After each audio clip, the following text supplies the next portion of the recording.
Last time we tested our 3D printed USV, well, it didn't go quite as exactly as we thought. To 3D print something that big, we had to print them in sections and weld them together, which greatly increased our labor and structural weakness. So now, we built and modified a new printer for this purpose and printed something less experimental and something more widely adopted, such as Narco Submarine, built and proven by cartels for drug trafficking. Here's our new test video.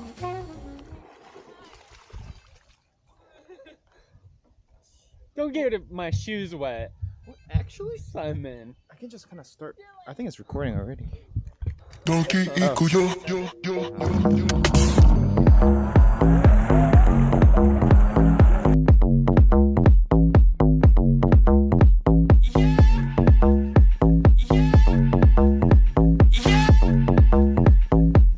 Donkey Eco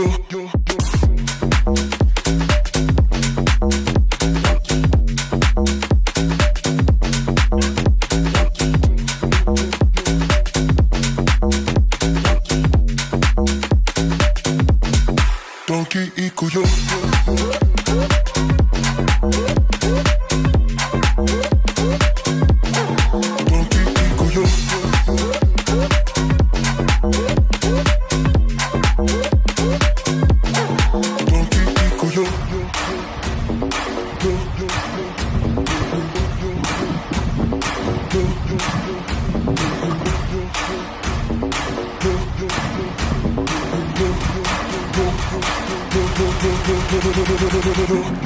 Donkey Eco